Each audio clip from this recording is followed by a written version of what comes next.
Hello and welcome to everybody in this very special show of Bengal volunteers. I'm Anumitra Chakraborty with you, and today we are going to concentrate on a very special topic: dismantling pseudo-secular rhetoric in Bengal. We do all know from the very partition of Bengal in 1947, the state and its Bengali Hindu population have been going through abject miseries. Perhaps we are the only people in India at the moment who are yet to get out of the crisis of partition. And there have been several reasons to it. There have been exploitations, persecutions, and many things under the sun. But Bengal is a very interesting topic. But Bengal is a very interesting issue, I think. The state that would have gone to the Hindu nationalists from 1947 had gone to the hands of the left. There have been considerable leftist movements in the state. The Naxalbari, the Communist Party of India Marxist at the left front ruled the state for 34 years. There has been a steady declination in the state in the level of economy and everything. And now the present government has not been found to do anything good for the state till now. We are not against the government, we are just analyzing each and every prospect. At the same time, the state has been ruled by a word rhetoric. It's called secularism. But unfortunately, we have found the secular rhetoric is quite pseudo-secular. Truly speaking, secularism means that the state has no relation to any political religion. But if the Constitution of India is analyzed and the activities of external and the state governments analyzed, it shall be found that instead of a true secularism, there has been a steady growth of minoritism. And this concept of minorities is also quite strange in India, since the Constitution of India doesn't have any state-first definition of minority. There are several places in India where the Hindus are in minority, especially in the northeast India, especially in Punjab, in Goa, in many other states. Even there are scores of districts, or might be hundreds of districts across India, be it Uttar Pradesh, be in South India, be in Bengal, be in Assam, but the Hindus are minorities, but they are not being given the minority status due to what reasons. To have a discuss on all these things, to analyze what has gone wrong and what could have been done and what should be done if there is still a way to come back. We have invited a very special guest, Mr. Pritam Chatterjee. Mr. Chatterjee has been known for his profound knowledge to me personally for years, a very good friend of mine, but with lots of different opinions. Well, different opinions are quite healthy to retain the friendship with him. He is known for his profound grasp in the discipline of English literature, along with politics, especially leftist developments, and also the Hindu nationalism. So, without wasting a single moment more, we would like to welcome Mr. Chatterjee. Pritam Chatterjee, thank you very much for attending VERITAS of Bengal volunteers. Thank you, Anumitra. Primarily, first of all, I'd like to say that I have known Anumitra Chakraborty ever since I was a student of class 11. He was 2 years senior to me in my college. We were both in Ashutosh College, and in those days, 11 and 12 was conducted in the college itself. So we go back decades, actually. We go back very long time. 1998 was the year when I got to know him. He was a firebrand speaker from then itself. Anyways, let's not waste any time and get into the topic. The concept is, we are speaking about pseudo-secularism. First of all, let us get one point extremely clear in our minds, that the word secular is derived from the Latin term seculium, okay, which means the temporal world, okay, and secular was primarily it was a term which was popularized and used in the mid 19th century Western Europe in order to refer to a specific policy of separating church from state. Here, the church represented the most superlative, the highest authority over the spiritual sphere, and the state, the highest authority over the temporal matters. So the meaning of this term is to be understood in conjunction with the historical context peculiar to Christianity. First of all, let us understand this first, that in Hinduism is much different from that. In Hinduism, we do not have any structural and role differentiation between the religious and political spheres. In fact, Hinduism does not possess any central authority. Hinduism does not possess any founding figure. Hinduism does not possess any one single creed or any one canonical doctrine.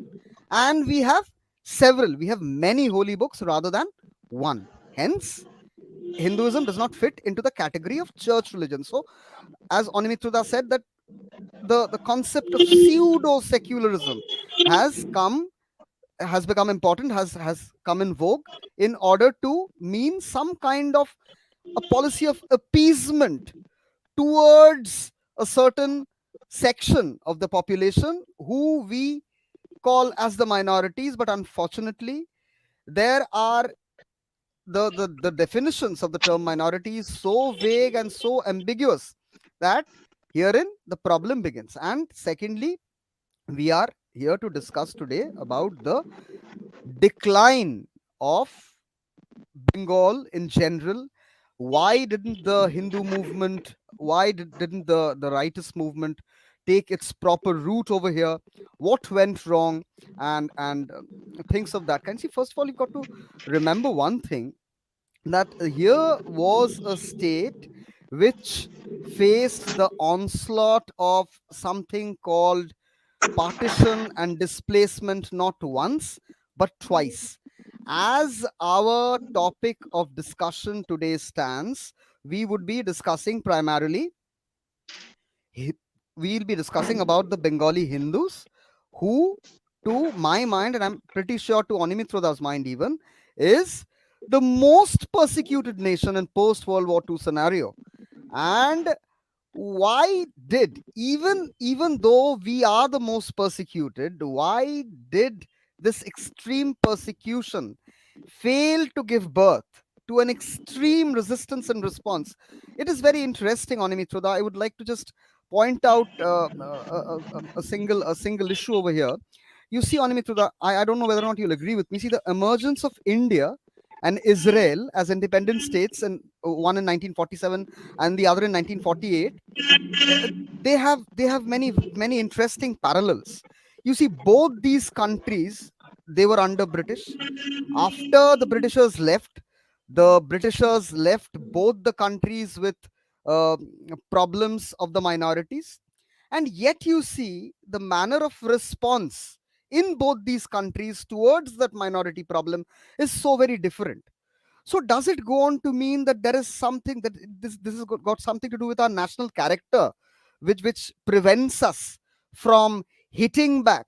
Is it some kind of reticence that we have in ourselves, that no, since we are Hindus, we are supposed to be followers of some kind of passivity, some kind of a passive form of response?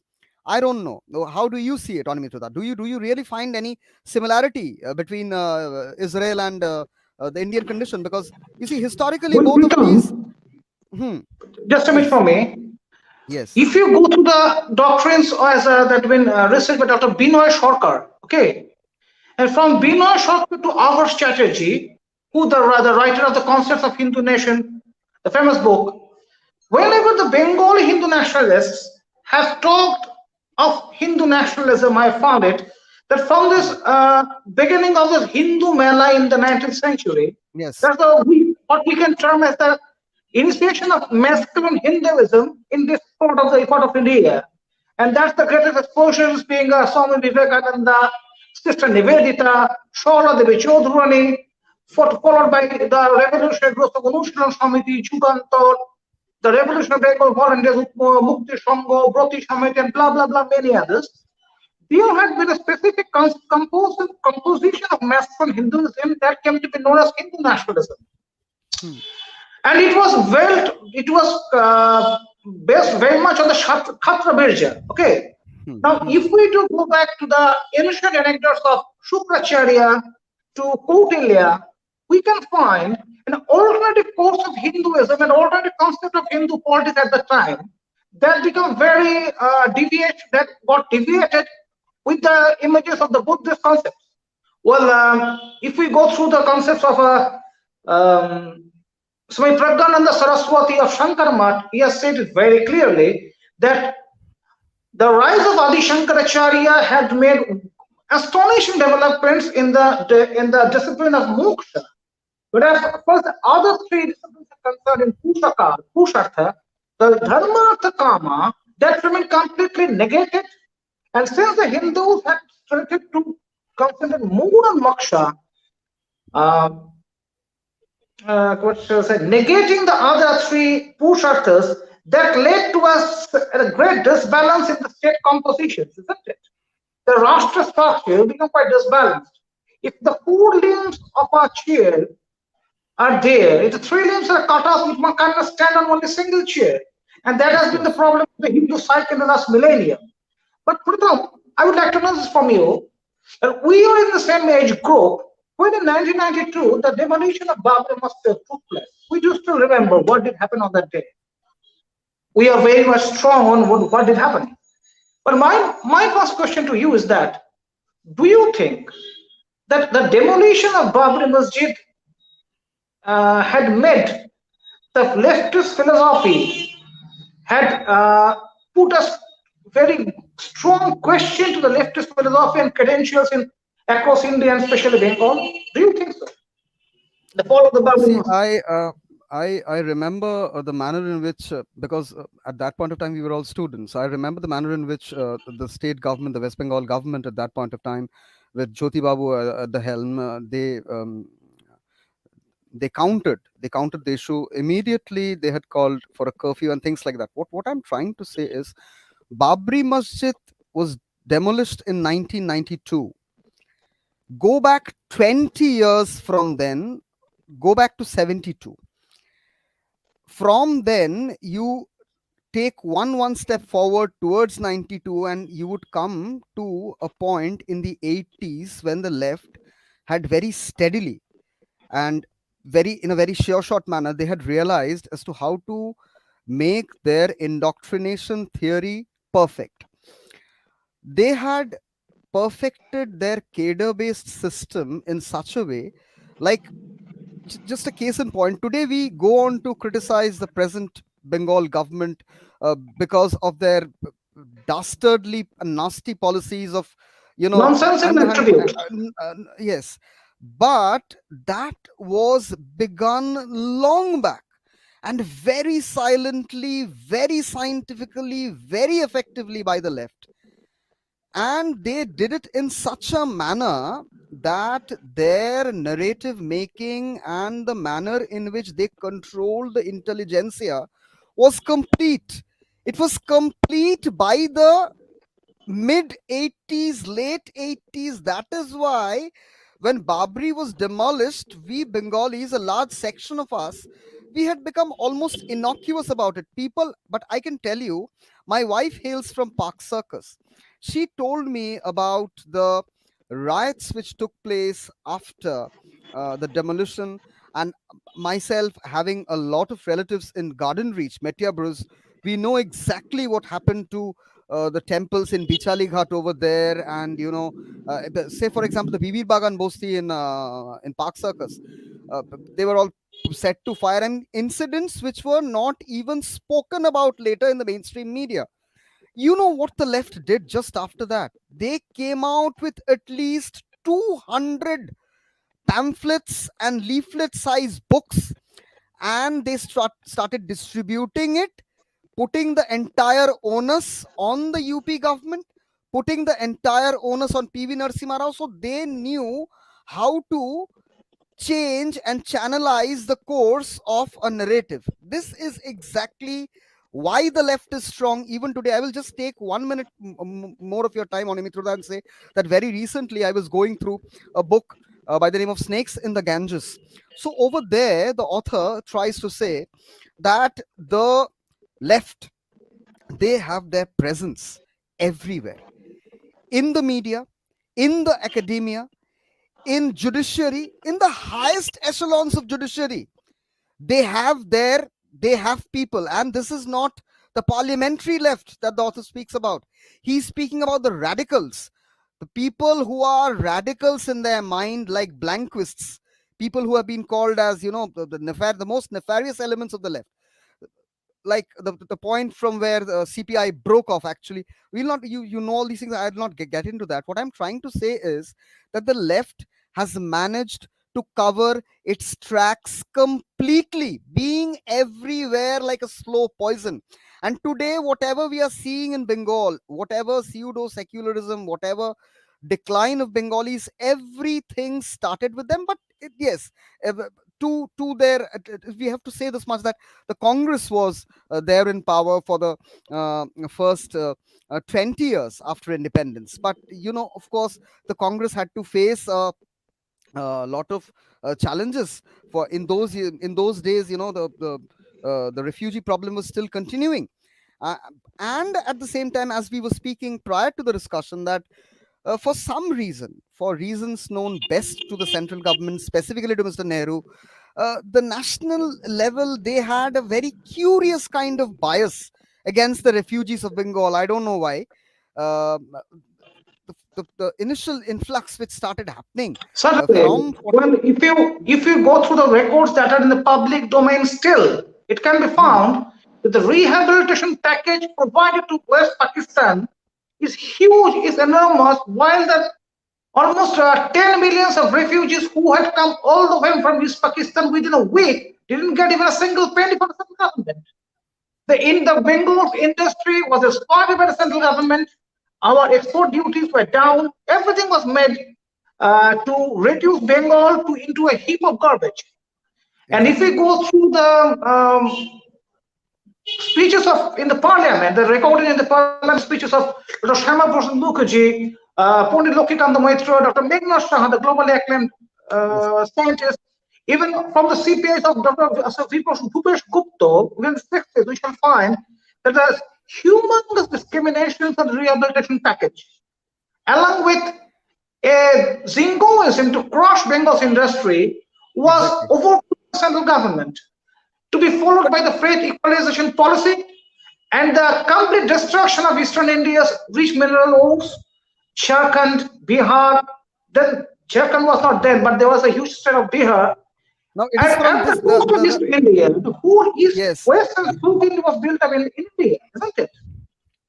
and it is from the ashes of these misdeeds that left arose. So we've got to keep one. I mean, So I I would don't like to know. know, I would like to ask Pritam in this case. So Yeah. according to you, distortion of truth and exploitation of Hindu sentiments have been the cornerstone of the leftist triumph in India. Okay, Yes, yes, but yes. It yes, is. It is. But also, certainly. Onimituda, it's just one point I would like to add, that whether or not you agree, I do believe in my mind that the aftermath of Gandhi's assassination, massively pushed back the right wing groups in our country. And the right wing groups, they had lost their ground in the civil society greatly. That was one of the primary reasons, I think, which paved the way. That is how the left could, appropriate the entire refugee problem and used it to their advantage.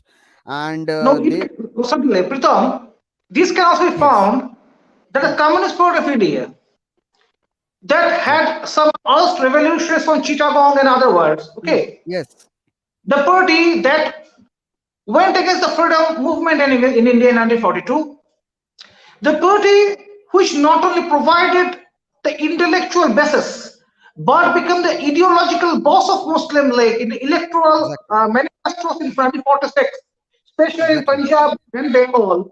led by Sajjad Zahir, Daniel Latafi, and Nikhil Chakraborty, respectively, the same political party of 1947 in the first election of India turned out to be the largest political alliance against the reigning Congress. Exactly. Isn't it? This is the most incredible development that can happen in the life of a nation. The most incredible development.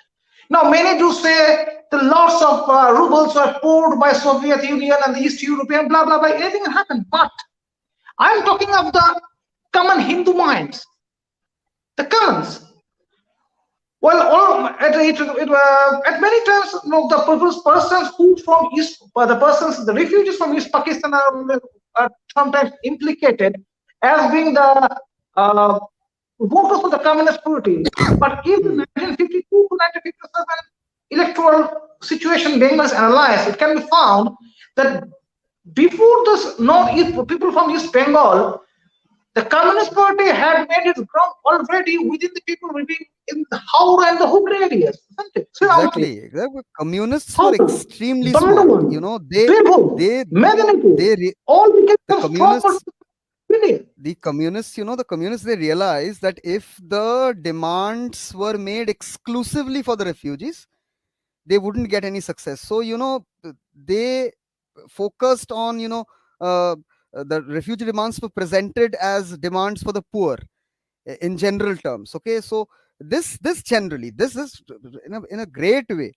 This enabled the CPI and later the CPIM, and in alliance with all the other left parties to come to power. And this is how they appropriated a huge number of laboring poor, a huge number of clerical white collar workers, and these people, they formed the steady voter base. It was a combination which mounted a formidable challenge to the Congress, ultimately removed the Congress also.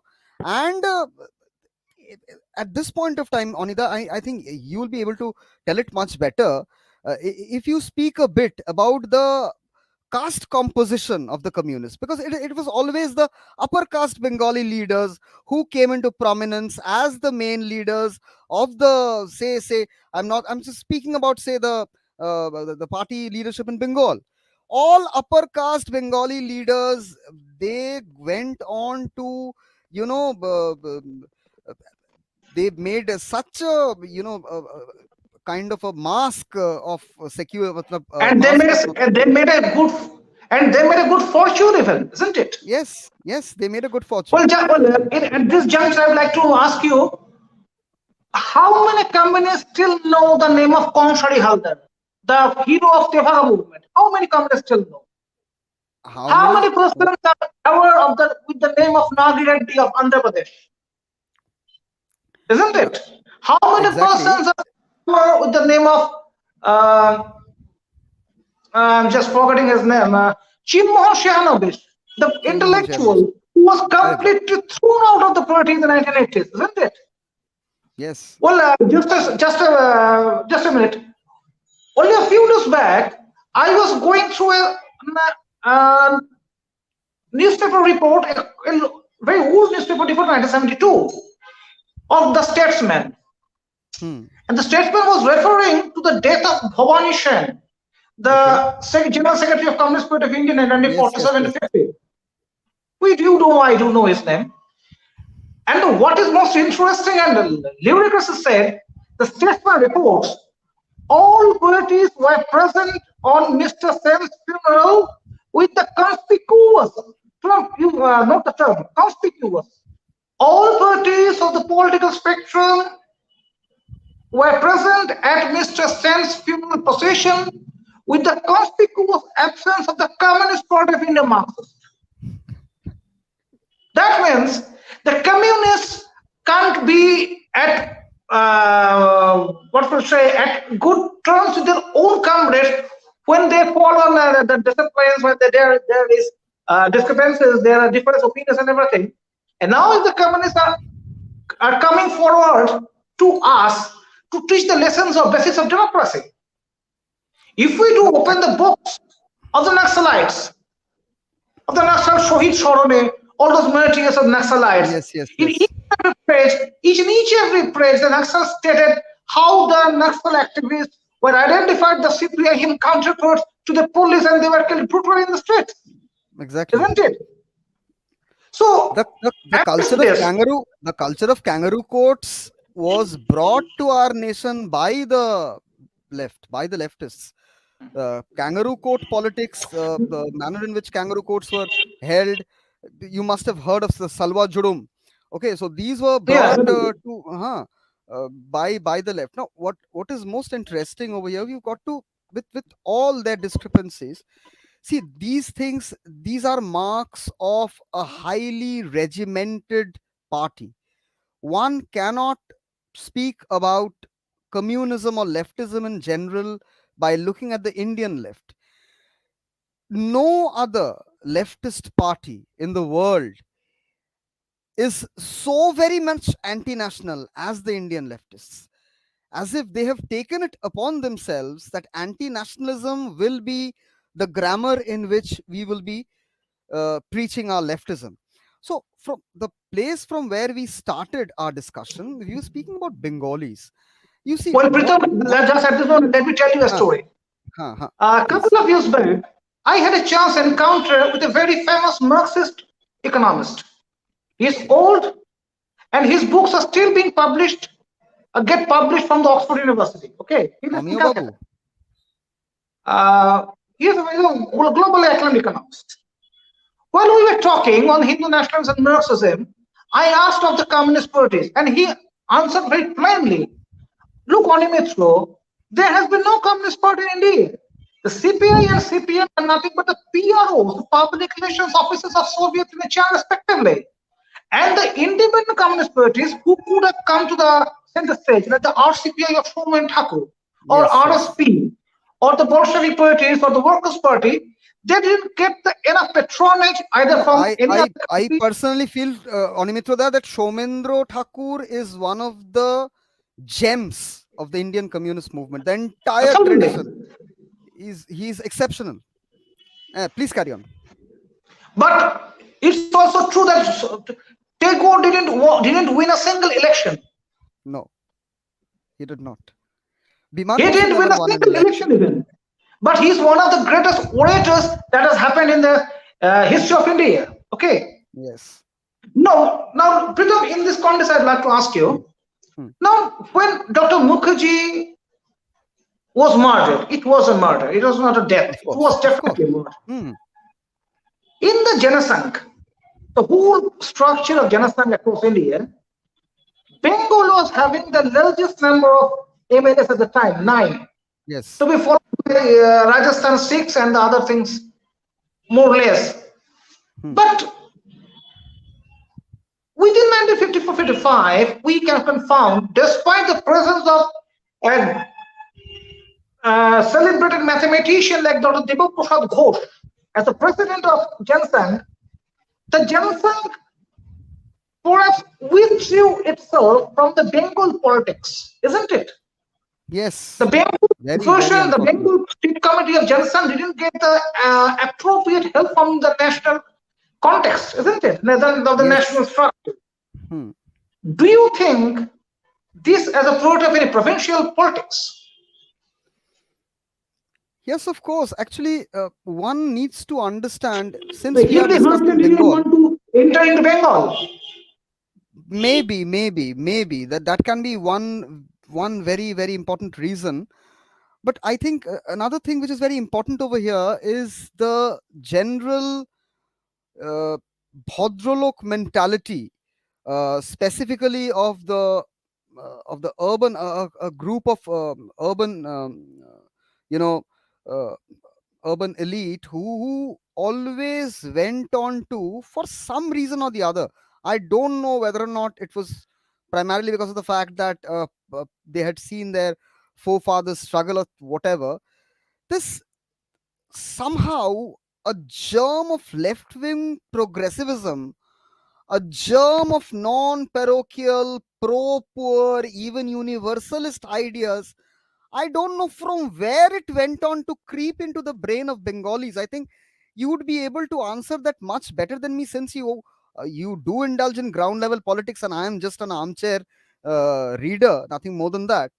Uh, I mean, there is, I remember very well that a long series used to run at one point of time in the Desh Potrika. In those days, Desh, led by Shagormoy Ghosh, was an exceptional magazine. Of course, very much committed to literature, and it would stay away from politics.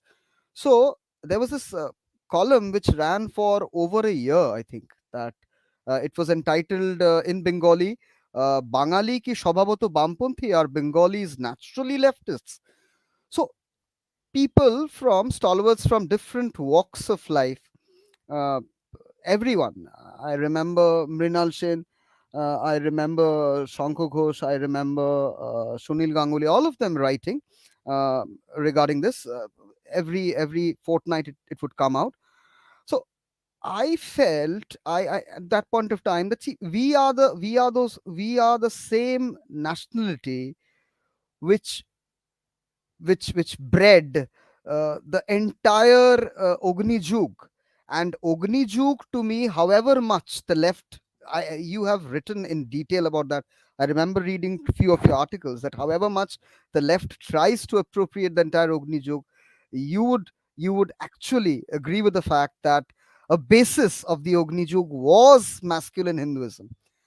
So from there, was it only partition? Was it only the refugee problem?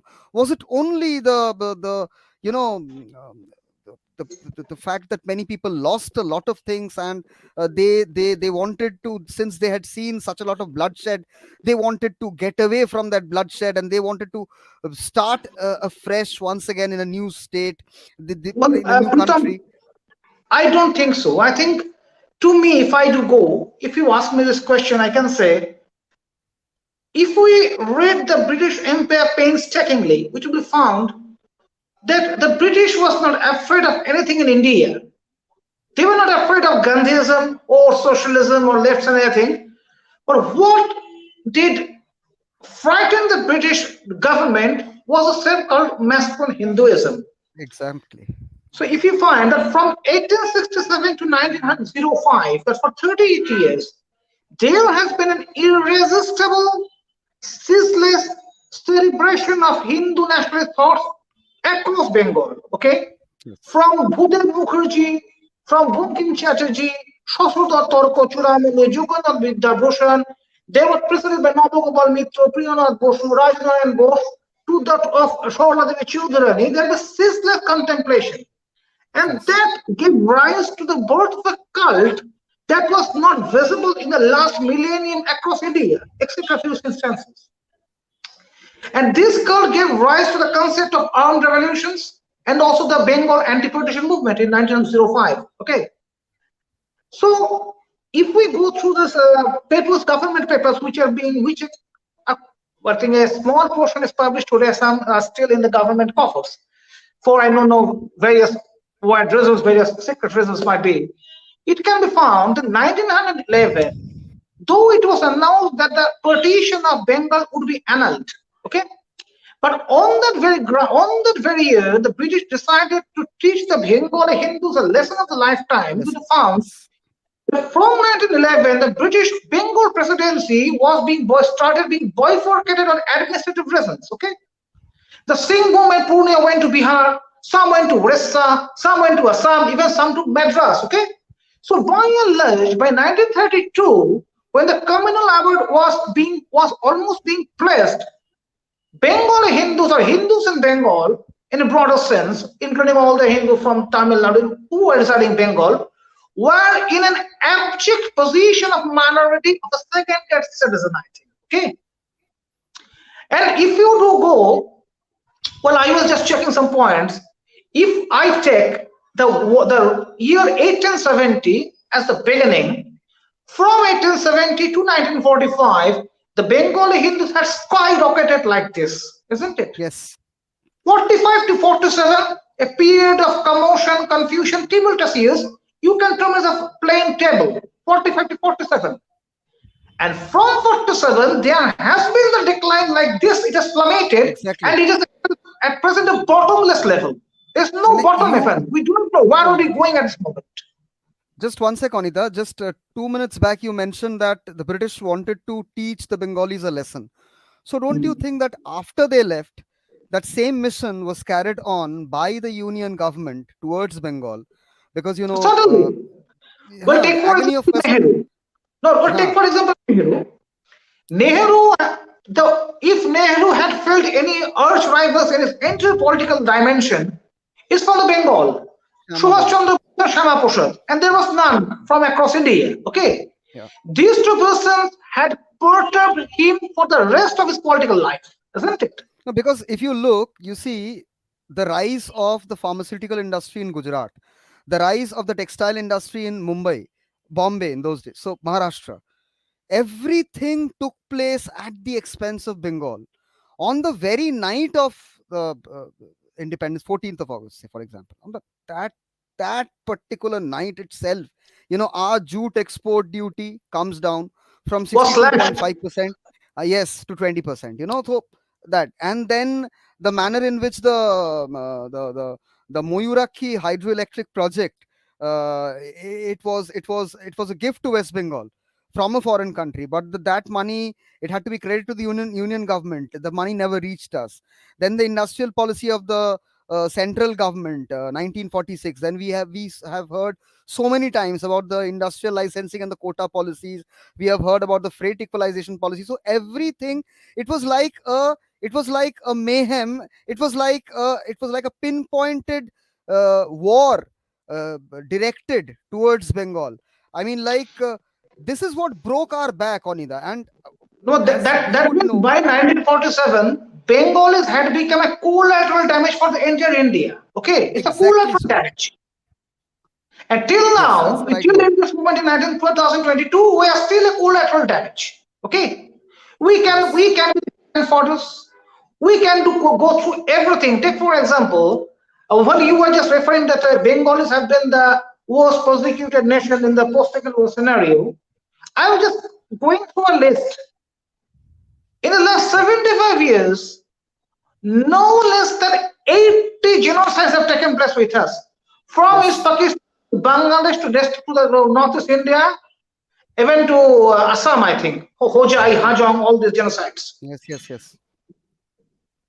Have we ever heard of any nationality or nation in the last 80 years, 8 decades, to witness such a huge number of genocides? We have. We do not know what they have been. There have been humongous conspiracies. Take, for example, 2 or 3 days back, I was just going through a movie of called Interview of Mineral Shen. Okay, Hmm. that was played by Ranjit Mollik. Acha. And there were some news flashes within the cinema that in the college street areas, Hmm. um, pitched battles were going on between the student forces with bombs, pipe guns, and stun guns, leading to the killing of good number of students. At the Hmm. same time, a good number of Hindu youth had prepared themselves to fight as the Mukti Yoddhas in East Pakistan. And at the same time, it can be found of the 3 millions of people that were killed in 1971, the 30 lakhs, the 95% were Hindus. In this part of India, in West Bengal especially, what we have found, well, I was speaking to, if you remember why I was talking to you one day, the Operation Steeplechase, the Yes. secret deployment of the Indian Army Jawans to crush the Naxalite forces led to the death of only 40,000 actives of the Naxals and to be followed by others. Okay.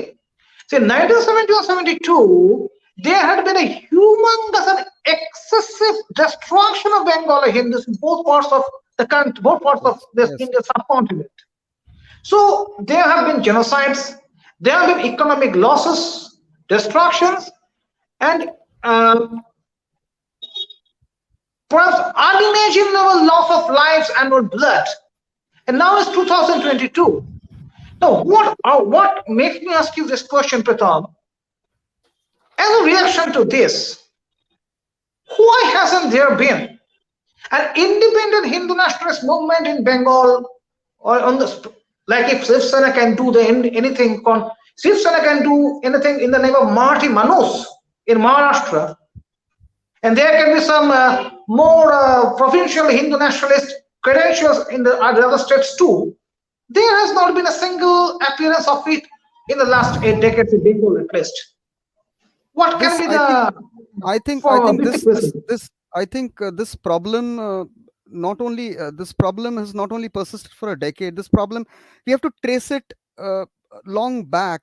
You see, Bonki mentioned very sadly that we are not a people who are very concerned about preserving their history, or very concerned about writing their history even.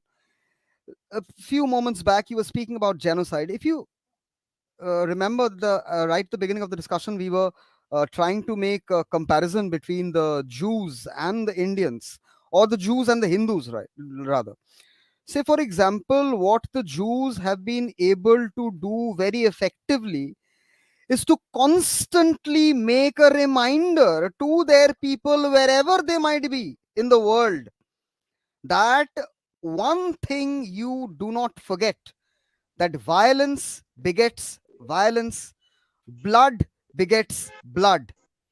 This is one philosophy which has become ingrained in their psyche.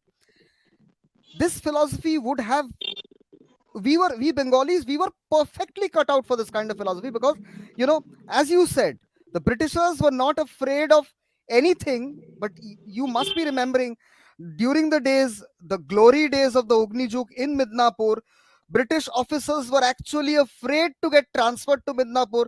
If someone would be transferred to Midnapur, he would be writing a letter back to his wife somewhere in England, that I am going, my dear, might be I'll not be able to see you, because the Bengali is either going to bomb me or either is going to shoot me down.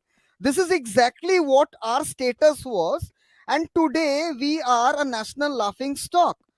We are a national laughing stock, Onida, and the masculine Hindu movement, something on the lines of the Shiv Sena movement, has not taken place. Though Gorgo Chatterjee has tried to, copy that model, and, he's completely subverted that entire concept. Because, first of all, we've got to keep one thing in mind, that cultural nationalism, religious nationalism, these terms need to be defined very well. What I'm trying to say, since we do not have much time left, we just have 18 minutes left for our show to end. What I'm trying to tell you, Anida, what my request to you always have been, that I've seldom seen a better writer or a better teacher. Because my initial lessons in politics I got from you when I was in class 11, long years back.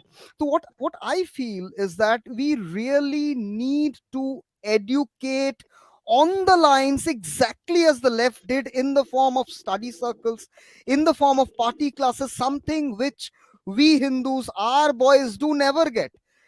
If you ask a simple question as to narrate the history of the Hindu Mahasabha, there are very few. Because I have uh, a brother of mine by the name of Choyon Mukherjee. He also laments about the same thing. That, so where have we reached using Facebook? I think Facebook has completely outlived its utility. Now, till such time we get it down to the basics by making small pamphlet sized books of about 10 pages, about 5 pages, holding podcasts in this manner, reaching out directly to the Gen X and Gen Y, we will not be able to. First of all, a person, a generation, and nationality has to be made aware of their history, their past. Only can then be something like a cultural nationalism movement arise over here. Another question which you asked, that why didn't it take shape? Because one reason I think, Onida, is that the lack of a charismatic leader, the lack of charismatic leadership. Because after Bidhan Babu, after Bidhan Chandra Rai, the only charismatic leader which comes to mind, which comes to our mind, is who? Who would you name as the greatest leader Bengal has produced post Bidhan Chandra Rai? Just I'm asking you, Anida, what do you think? Post Bidhan Chandra Rai, who would you consider as the greatest Bengali leader produced in Bengal doing politics over here? I'm not speaking about a political leader, I'm asking about. Who do you think A can be political considered leader. political leader? I think S.S. Roy. He had the audacity to fight with Delhi even. I think. I don't find any. To some extent, S.S. Roy, Siddhartha Shankar Rai, to some extent. Siddhartha Babu, yes. Then in the entire leftist. Look at. We just get rid of the stigma of communism. Jyoti Babu had been the helm of affairs for 23 years. Yes. I have personally experienced his stature in the other states of India, in South India. People used to people hail him in a great standard. But ultimately, if we look at the interest of Shartha of Bengal at least, I think Yes. Jyoti Babu has been able to do much or has even tried to do much for Bengal.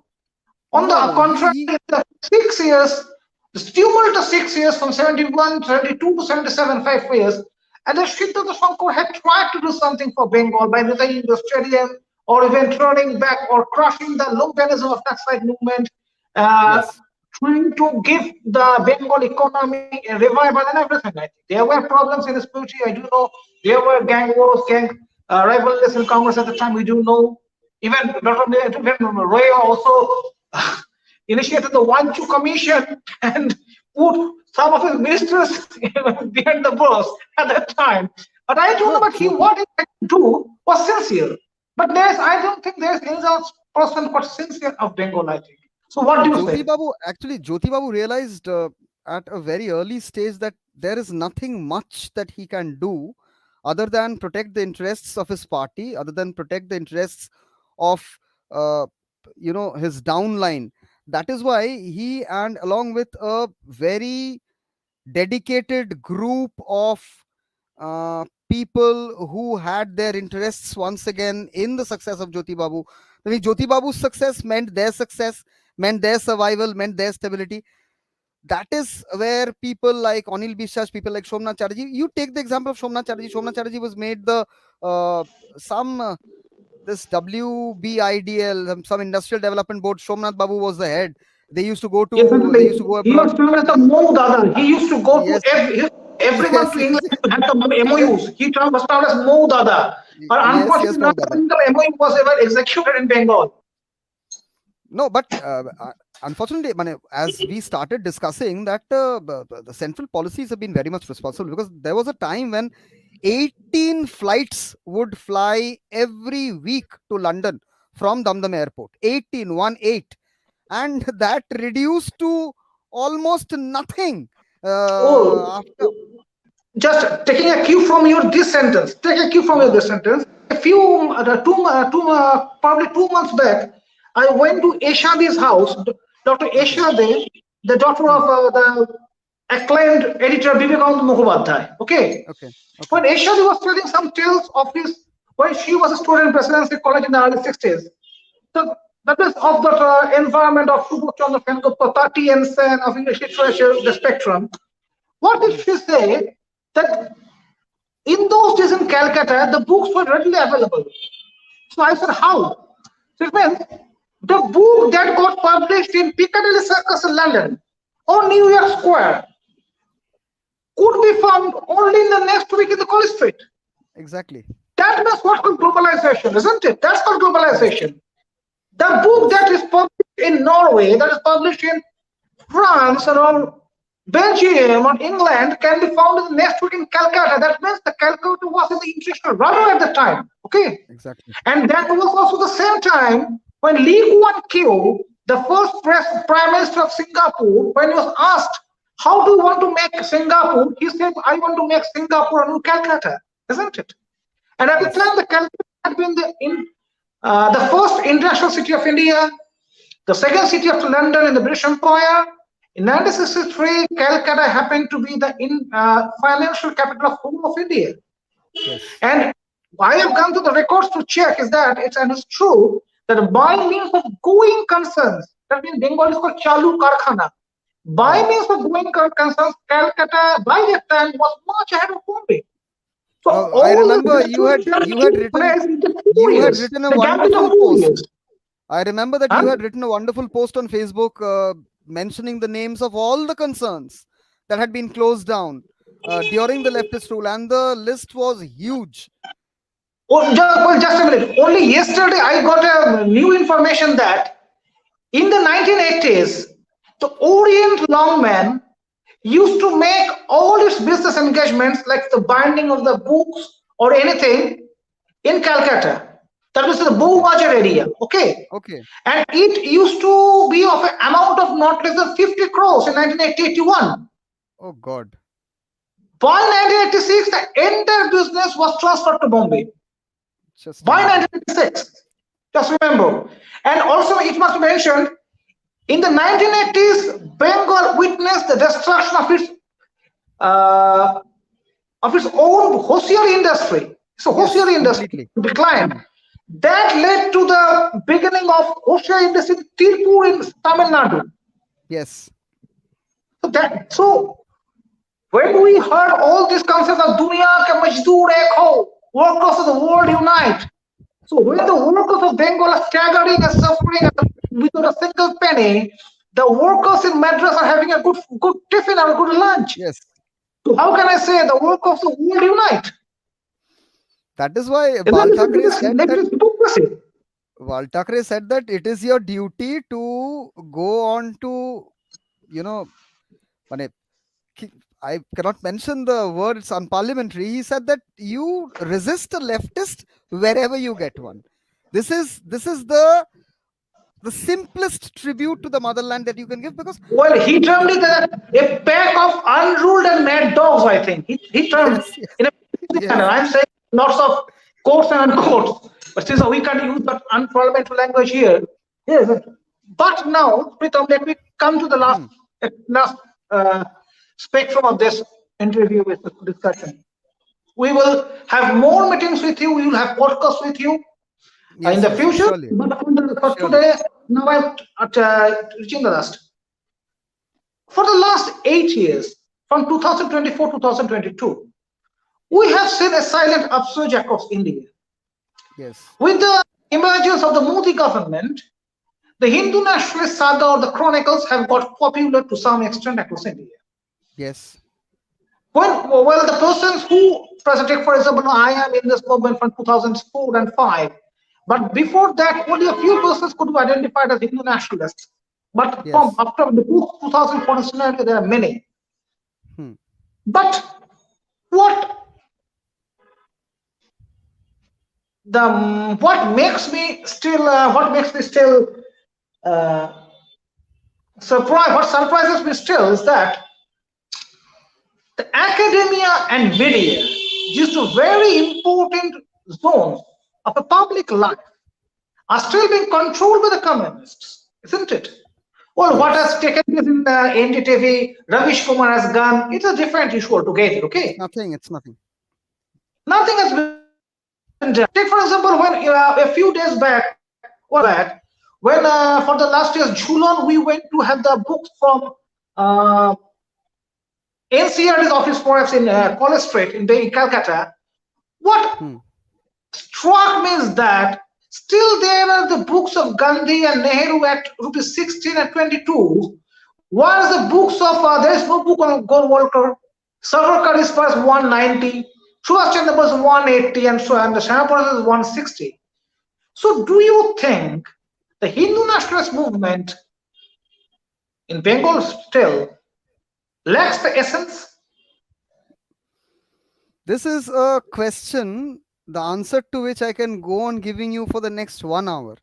But we just have 7 minutes left. All I can tell you is, Onimitruda, uh, the leftists have had the playing field for a very long time, and they have been supported and helped by some of the brightest minds in their field: lawyers, academicians, scientists, printers, booksellers, people from all walks of life.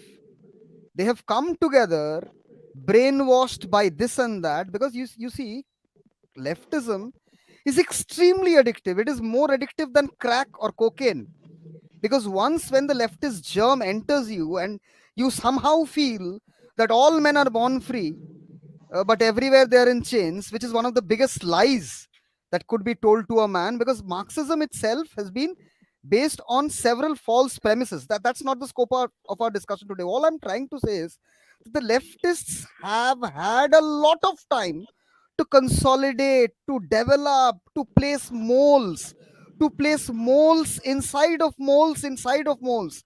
They have created a network which is invisible. They have created an invisible empire.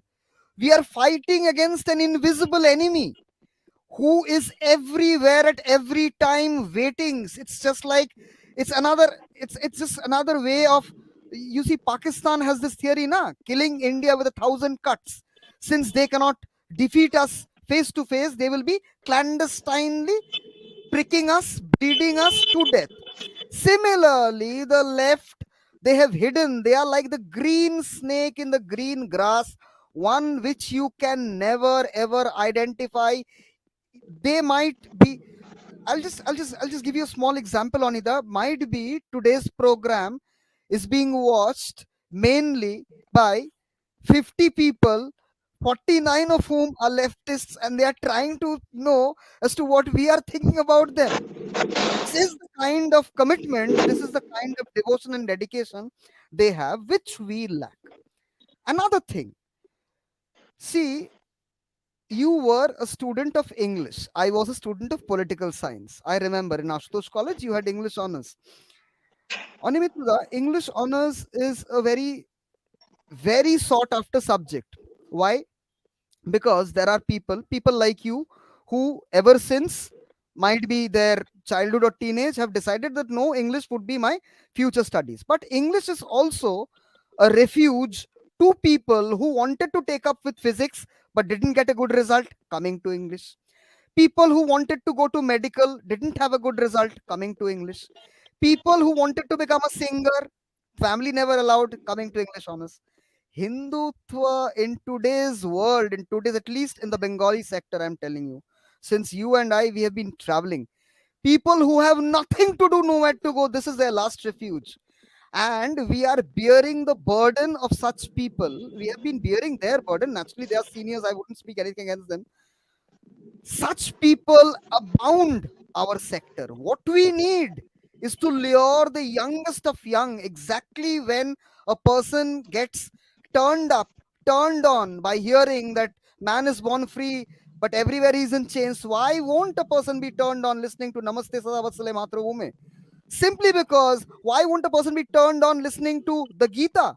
Simply because these things have not been made understandable to them in easy layman's terms. Whenever we are speaking to a young man, we are throwing 10 jargons at him, throwing 10 Sanskrit concepts at him, throwing shastras at him. Are, smell the coffee. This is the 2022 you are sitting. Think up some app, think up some easy way, try recruiting 50 people. Hitler succeeded because he spoke the language of the people. Gandhi too succeeded because Gandhi, more than everything, he was a showman. He was a showman. His entire naked fakir stance, that was a very brilliant stage managed show. And his entire, see, that is the same reason why even our Mr. Modi has not been able to do away with Gandhi, though he has made Gandhi uh, like insignificant in comparison to many others. Let's not go into that. What I'm trying to tell you, Anida, is that we need people beside us by recruiting them using very easy language and telling them. If you ask a young man, even a follower of, even of someone from our sector, that what do you understand by Hindutva, he will not be able to give you a coherent answer, Onida. That is where the role of someone as great as you comes in, who speaks in such easy language. You are proficient in Hindi, Bengali, English, you know everything. Why don't you write up pamphlets? Why don't you invite people, 50 people together? You give a speech, you make this podcast more public. It's you. I told you long back that I will be supporting you. I'll be moving behind you wherever you go, but you never call me. What do I do? Anyways, brilliant It's a discussing. great opportunity to 42. Well, to quote, I think if I'm not wrong, it's just Bertrand Russell who said that think like a philosopher, talk like a farmer. If not wrong, it was Russell, I think. Okay. Yes, yes. At the end of this discussion, what I find from you is that you were talking, you are harping on the importance that we should have to get back to the basics. But Yes. as a modern man, we are sitting in 2022, and all from 2022, if we get back to the basics, with the help of the modern technology, it must be done at once, Yes. coupled with sanctity, sincerity, and all of the S, and that means the security and everything. But above all, it must be put to our mind that hopefully me and Pritam are the last specimens of the Bengali Hindus who can even talk on these issues at this moment. If something is not done now, perhaps, It will be not too only late. perhaps, I'm quite certain and Pritam was certain that after 20 years from now, there will be no such discussions in the public domain. So we will not be allowed to do so. This is a reality. And for Yes. all, let me remind, I think Pritam will also accept this certainly. The partition of 1947 was not mere partition, it was the armistice, it was ceasefire. Okay? Exactly. A section of people termed it ceasefire and have been preparing themselves for the last 75 years at a stretch. If we Yes. go back to the history of East Pakistan, then Bangladesh, then the reactions in Bangladesh, the emergence of Jamaat in Bangladesh, and everything, it can be found that it was definitely a mistrust. But we, Yes. the eternal Hindu fools, we the fools, have always tried to get rid of everything, to save our skin and kith and kin, but we have not been able to do ever in the history. Exactly. We have not been able to ever in the history. So And just the history, the history. one last thing, the one last thing I'd like to add, that every moment, keep one thing in mind, that the people who you are fighting, the people who are against you, your enemies, foes, adversaries, they are getting strong every moment, and mind you, they are everywhere. They're And everywhere. you might be very complacent, thinking that things are over, but it's not. There is a clandestine war which is taking place every single moment, and till such time we do not at least make ourselves aware of this, we might once If again. we do, if no, well, if we do analyze the adversaries now, well, me, I am quite frankly to say that they are very honest people to whom we are fighting. They Yes. have complete believe in their Yes. own Yes. fanatical Yes. doctrines, and they Yes. do know what to do and what not to do. But we, the confused lot, are not knowing to do what. We do not know Exactly. what to do. We can, Exactly. we do know only to flee, and we do not know how to flee and where to flee. Some person, Exactly. a person was telling me that, well, I think it's all over in West Bengal. I should have to get a flat in Bengal. So I told him that now his sister is also burning. So where can you go? Where can you go? Only yesterday I was seeing that some people were from Germany were saying that yes, Germany should have Sharia. So where can you go? Once you leave, once you get out of your house, once you lose your own house, you lose your own existence. And that's the main You thing I lose think. everything. Exactly. So we do consider at the end of the discussion as a deduction that we shall have to get back to the basics. We shall Exactly. have to be consent. We shall have to be sacrosanct. We shall have to be valorous at the same time. Yes. Masculine Hinduism concentrated on a single thing, the amalgamation of Shastra and the Shastra. Yada Exactly. Shastram Idam Shastam Shapadapi Sharadapi. That means power of knowledge and knowledge of power of knowledge. So with this, we would like to have the final call from all. Thank you, Pratham. Thank you very much for joining Brilliant. us on the Brilliant show. talking to you. I loved it. And Thank you. we would like to request the persons who are seeing this, please subscribe Bengal Vantage YouTube channel. Please share this video. Please share your views with us so that we can go to your homes, your residences. And since Pritam has already advised and already put forward his proposal that to initiate podcasts, we are going to begin it very shortly. Thank you, Pritam. Thank you for Thank all you. Thank your you, Dada. Thank assistance you. and nice Thank talks you. Bye. this Bye. day. Good night.